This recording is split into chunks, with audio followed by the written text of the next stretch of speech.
Hi HCGers, HCG Berry Babe here checking in. I had my surgery on June the 5th. It was 2 weeks ago on Thursday. I had my second check-in with the plastic surgeon this morning, and I had 2 drains and one is still very active, so he isn't taking it out. He's a little disconcerted because it's still gathering quite a bit of moisture out of my body, and he had hoped it would be finished by now, but I'd rather have the drain in than have a lot of bloating. Good news, not great news, but good news. Day of surgery, my scale was 163 something. I was hoping to get to 155. The scale in the surgery room was 162. When he started to mark me, he said, "Did you lose a lot of weight on me again?" And I said, "No." And so I was okay because he had wanted me to stay at 165. I wished I'd gotten down to 155, but even at the 163, my forearm skin is very loose. My calf skin is, while my thigh skin is nice and firm, my calf skin is wrinkly and jiggly. So as much as I would love to get lower and lower and lower, I don't think at my age, and having been a skin factory for 55 years, it's in my best interest. But he took out 1.3 pounds of skin this time. It was 10.5 pounds before, so it took me 6 weeks to even be able to look at it. The first time I had tummy tuck done. This time I just had hernia repair and a little bit of tweaking of mostly my abdomen and a little bit of my midriff area.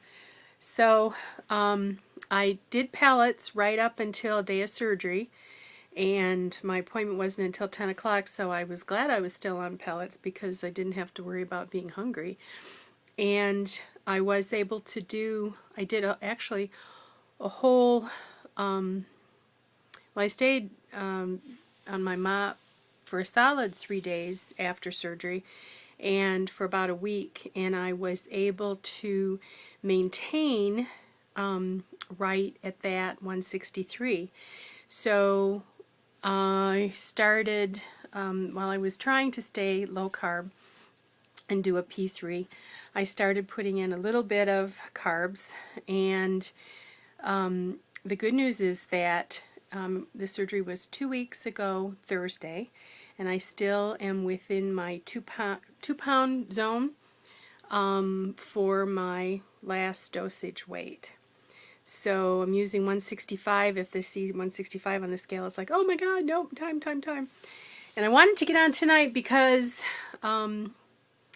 as I was concerned about, I start out with just a little bit of carbs, and then I do a little bit more, and then that leads me thinking a little more.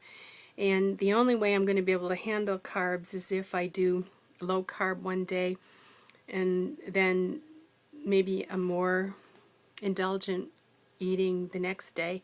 I think that I've heard a lot of you talk about calorie confusion, and I think that's something that works for me because as long as I need to do at least 2 supplemental proteins a day, because I found that if I add carbs and I don't have enough protein, I swell.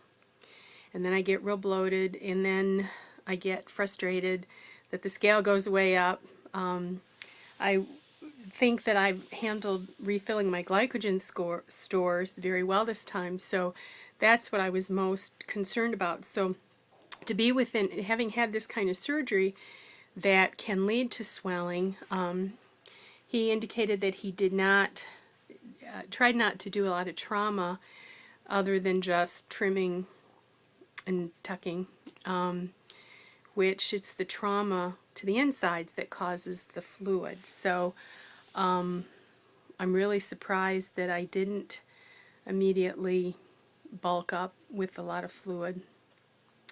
So